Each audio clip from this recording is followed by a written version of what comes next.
And this is where it gets a little scary because a lot of people think AI is cheating.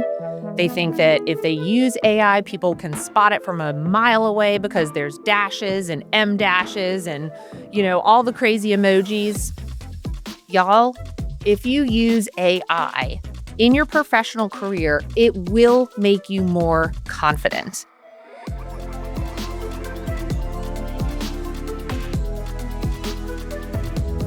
AI isn't the future, it's now. And whether you're in HR, sales, operations, or leadership, the choices you make today will determine whether you thrive or get left behind. Welcome to AI Voice or Victim. Y'all, we are trying something new today. We are going to do a 100% solo episode with me, Erica Rooney, talking all about AI and confidence and AI and doubt, because we've got a little bit of a problem here with some of our AI anxious friends who fear leaning into AI all the way. And if you've listened to this podcast for any length of time, you know how serious we are about getting people to just test the waters. But anyways, I'm Erica Rooney, your host for today's AI Voice or Victim, the podcast where we explore how AI is reshaping our work, our confidence, and our daily lives. So let's go ahead and dive in.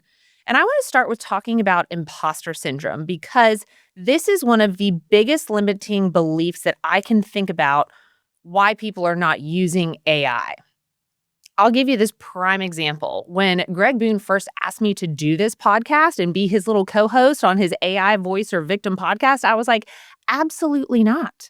I am not a techie person. I'm a human resource officer, okay?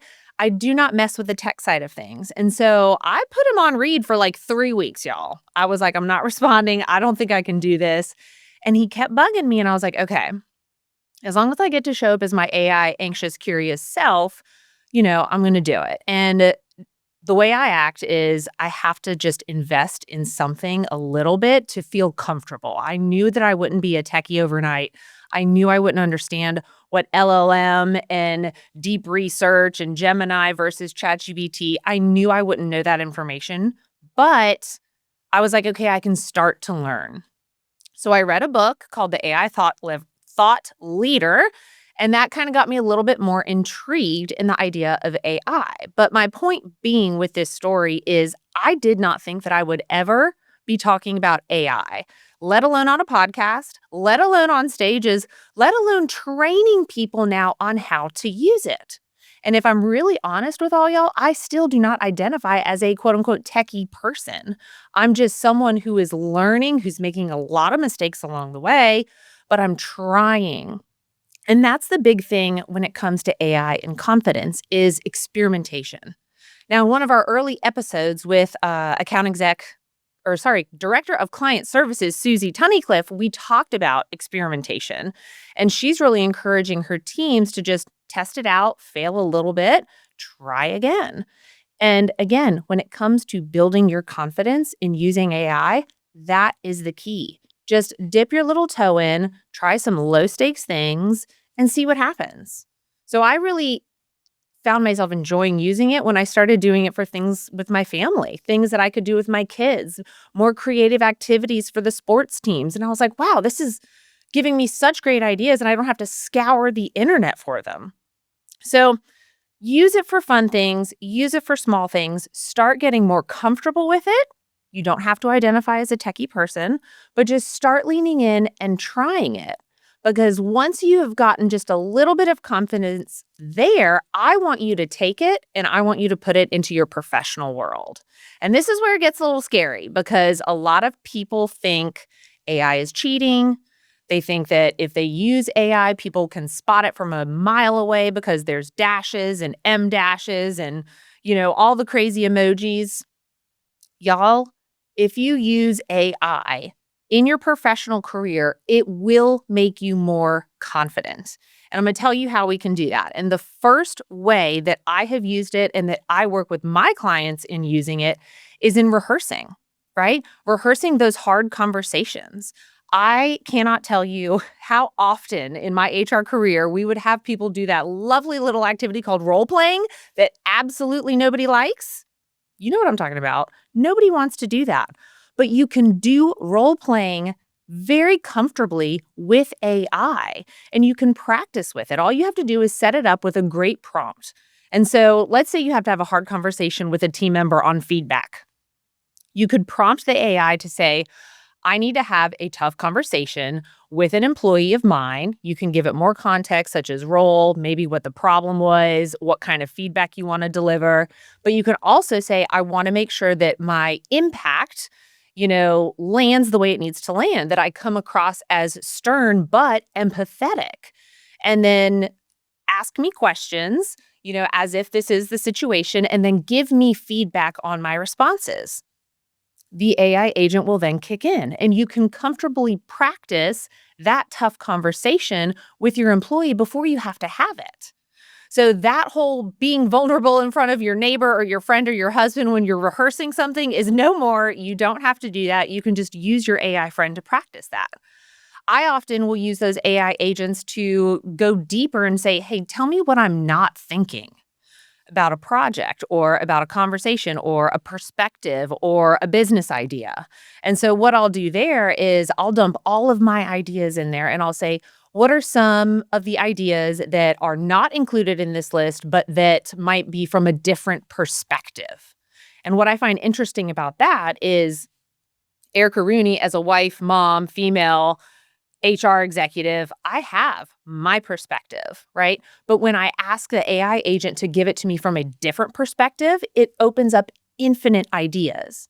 And so when I'm brainstorming with my AI agent, it's giving me that confidence and it's boosting my confidence because it's making me feel like I have more information. It's making me feel like I know more about the topic, and it's even making me more curious, I'll say, honestly, because I'm like, oh, I didn't think about that idea. And then how would that impact it?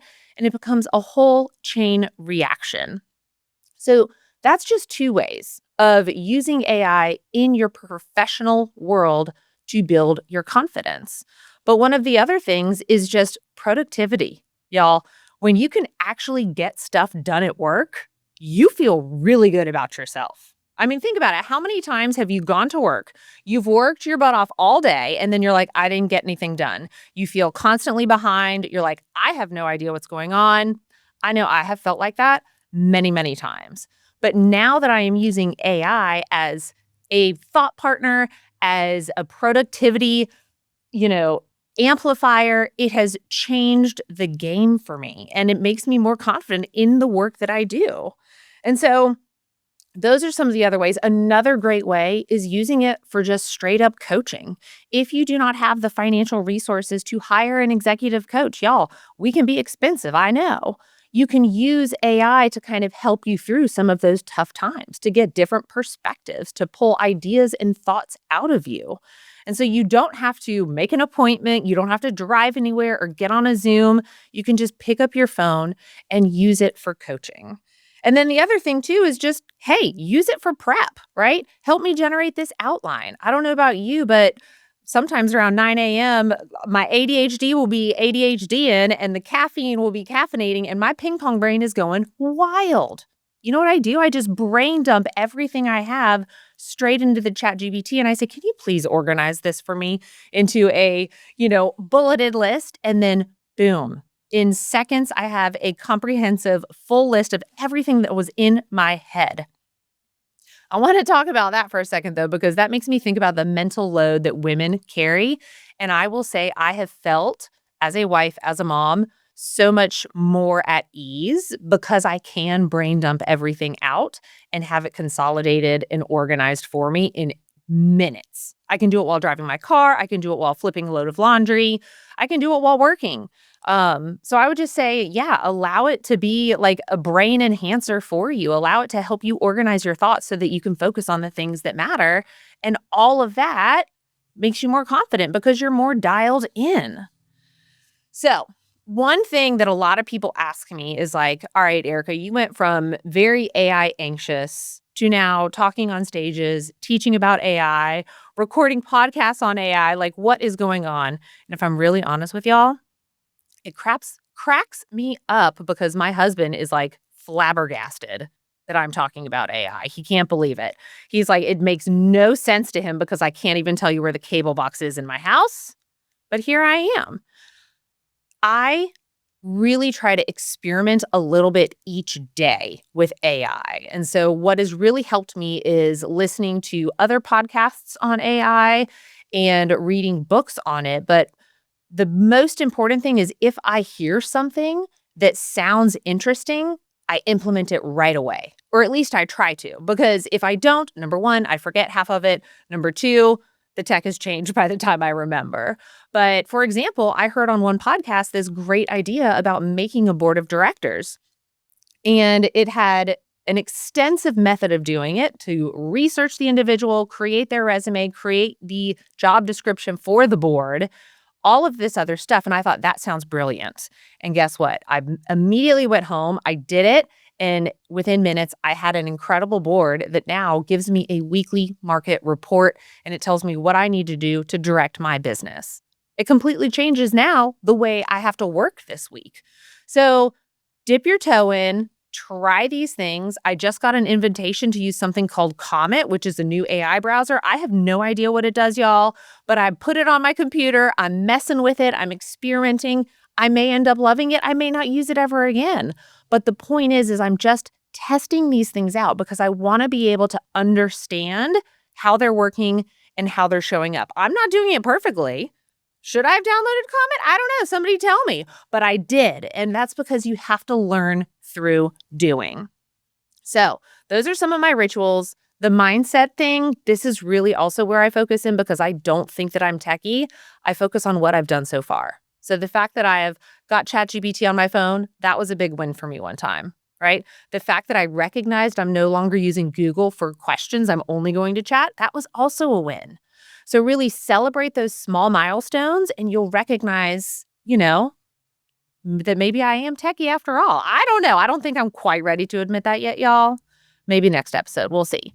But my point being is confidence is built by repetition.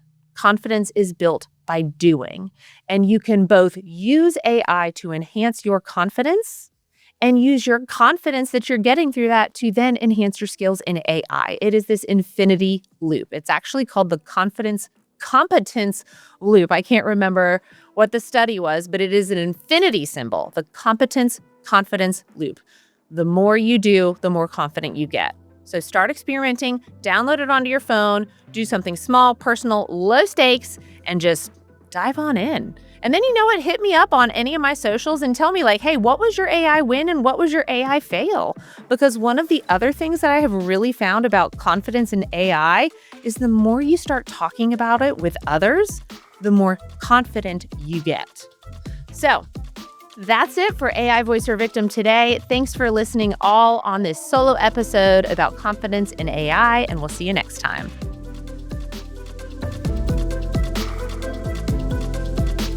Thanks for joining us on AI, Voice or Victim. If you want to stay competitive in the AI age, start now. Take one insight from today's episode and put it into practice in the next 24 hours. Make sure to follow us, share your thoughts, and subscribe for more actionable AI insights. See you next time.